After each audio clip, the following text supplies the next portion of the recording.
Hello guys, welcome to my channel. ఈరోజు మనం Neelakantha movie గురించి తెలుసుకుందాం. ఈ మూవీ ఏదో క్యాజువల్గా చూద్దాంలేని చూశాను. ఇలాంటి మూవీస్ ఎందుకు మన అఖిల్కు దొరకవు అనిపించింది. ఎందుకంటే మూవీలో చేసుకోగల క్యారెక్టర్కు ఉంది. మూవీలో చాలా వేరియేషన్స్ ఉన్నాయి, ఎలివేషన్స్ ఉన్నాయి, యాక్టింగ్కి స్కోప్ ఉంది. ఒక అందరిలో ఆ, ఒక అందరిలో ఒక మనిషిగా ఇమిడిపోయే క్యారెక్టర్ ఉంటుంది. ఒక తప్పును నేను చేయలేదు దానికి అనే ఒక ఎన్నో ఎన్నో పాయింట్స్ అనేవి ఈ మూవీలో ఉంటాయి.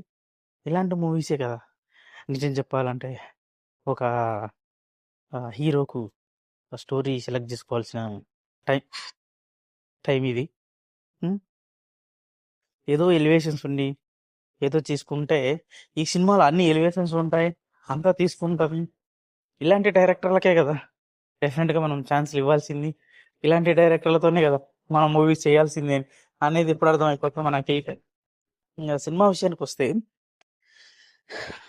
అతను స్టార్టింగ్ నుంచి ఒక ఎలివేషన్స్ వస్తుంది. నీలకంఠ అంటే ఎవరు ఎవరు అనే ఒక క్యూరియాసిటీ పెంచి అతని గురించి చెప్తూ ఉన్నప్పుడు అసలు ఇంతలా ఉంటుంది అన్నట్లుగా ఇంట్రడక్షన్ ఇచ్చిన విధానం నిజం చెప్పాలంటే పెద్ద పెద్ద హీరోలు కూడా అంత ఇచ్చిన్నారు, అంతలా ఇస్తారు. అతను బాగా చదువుతున్న 10th క్లాస్ టైంలో ఏదో దారి కలిసి వస్తుందని ఒక దారి గుండా వెళ్తూ ఉంటే అతను క్వశ్చన్ పేపర్ కొట్టేసింది కదా అని చదువుకోనికుండా చేసి వాళ్ళ ఊళ్ళో పంచాయతీ పెద్ద ఆ భారాన్ని మోస్తూ ఎక్కడికి వెళ్ళనీయకుండా బుక్కే పట్టనీయకుండా చేసే ఆ ఊర్లో జనాలు అయినా కూడా అతను చదువు కాదు ఇంకోటి కూడా ఉంది అని కబడ్డీలో అతను ఒక మంచి ప్లేయర్గా ఎదిగిన విధానం, జనాలతో కలిసిన విధానం, అలాంటి టైంలో వాళ్ళ ఊర్లో పంచాయతీ ప్రెసిడెంట్ చేసే అన్యాయాలను ఎదుర్కొని ఆ అమ్మాయిని లవ్ చేసినప్పుడు ఆ అమ్మాయిని ఇవ్వనందుకు వల్ల అతనికి ఆపోజిట్గా నిలబడినప్పుడు అతను పడిన ప్రాబ్లమ్స్ ఏంటి, అతను ఎవరు ద్రోహం చేయడం వల్ల అతను అలా ఆ ఊర్లో అలా ఉండిపోవాల్సి వచ్చింది అనేది మెయిన్ స్టోరీ. ఎంతలా తీసిండు అంటే ఒక పెద్ద హీరో కూడా ఇంత ఇంట్రడక్షన్ ఉంటుందేమో అనేది ఆ మూవీలో ఉంటుంది. అతను వెళతా ఉంటే అతను పొద్దున స్టార్టింగ్ పాలకా నుంచి నైట్ పడుకునే వరకు అతను ఇంట్లోనే ఉన్నాడని వాళ్ళ ఊరు వాళ్ళు అతన్ని ప్రతి నిమిషం కనిపెట్టే విధానం. ఎందుకంటే ఆ ఊరు కట్టుబాట్లు అంత స్ట్రాంగ్ ఉంటాయి. చెప్పిన డైరెక్టర్ అతను చదువుకునే మాస్టరు అతను తప్పు చేసిండడు అని నమ్మకమైన స్ట్రాంగెస్ట్ క్యారెక్టరు. ఇలా అతను కబడ్డీలో గెలుస్తూ ఉండి ఆ ఊరికి కప్పు తెచ్చినా కూడా చదువుకోలేదనే చిన్న బాధ అట్లే మిగిలిపోతూ ఉంటుంది.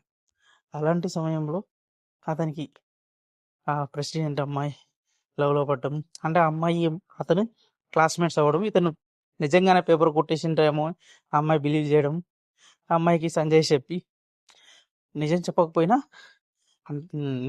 అంటే నిజం ఇతనికి కూడా తెలియదు, చెప్పకపోయినా నిజానికి వాళ్ళిద్దరి మధ్యన సీన్స్ చాలా ఫ్రెష్గా ఉంటాయి. అలాంటి సమయంలో ఎవరైతే తీర్పిచ్చింటాడో అతనే పెద్ద ఫ్రాడ్, వాళ్ళ తమ్ముడు చేసిన ఫ్రాడ్ను తప్పించడము, అతను ఉంచుకున్న ఆమె కోసం ఆ పేపర్లు ఆ పేపర్లు తీసిన వాళ్ళ మీదకి భారం వేయకుండా ఇతని మీద వేసి తోసేయడము, అతను స్కూల్లో టాపర్ అవడం వల్ల అతని మీద కోపంగా ఉన్న ఒక మాస్టారు, వీళ్ళంతా కలిసి అతని మీద చదువునే లేకుండా చేసిన విధానం స్క్రీన్ ప్లేలో ఎక్కడే కానీ మనం ఊహించనంతగా ఉంటుంది. ఈ సీన్ ఊహించుతామేమో అనిపించేలా ఉండదు, మూవీ అంత ఊహించనంతగా ఉంటుంది. అలాంటి సిచ్యువేషన్ ఉన్న మూవీ ఎలా ఫైండ్ అవుట్ చేస్తాడు అంటే ఏదో అన్ఎక్స్పెక్టెడ్గా చిన్న బండి కింద పడినప్పుడు పక్కనే తాగుతున్న వాళ్ళు ఒక మాట అడగండి.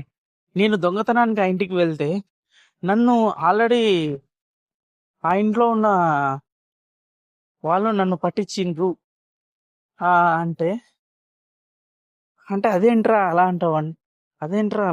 అంటావు అంటే వాడు ఒకటే చెప్తాడు. నువ్వు నువ్వు దొంగ నువ్వు చేయకుండానే వాళ్ళు పట్టించిండ్రు అంటే వాళ్ళు చేసింటేనే కదా నిన్ను పట్టించింది. వాడు ఆల్రెడీ దొంగ అయింటేనే నిన్ను పట్టించగలిగేది.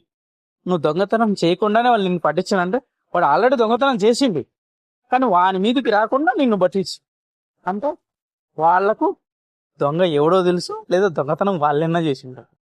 అలాంటి సిచ్యువేషన్లోనే అలా జరుగుతుంది అని చెప్పినప్పుడు ఇతను ఆ పాయింట్ మీద దాన్ని ఫైండ్ అవుట్ చేసుకుంటూ వెళ్తే అప్పుడు తెలిసిపోతుంది దొంగలు అనేవాళ్ళు ఎవరైతే తీర్పిచ్చినారో వాళ్ళే దొంగలు. ఆ సిచ్యువేషన్లో వాళ్ళని తప్పించుకుందాంలే అనే టైంలో ఇతను వాళ్ళకు బలైపోతాడని అర్థం చేసుకుంటాడు. అసలు క్లైమాక్స్ వేరే లెవెల్కి ఇచ్చేస్తాడు. ఇప్పుడు వరకు మీరు ఇలాంటి సినిమా చూడనైతే తప్పక చూడండి. Please like and share and subscribe. Thank you all.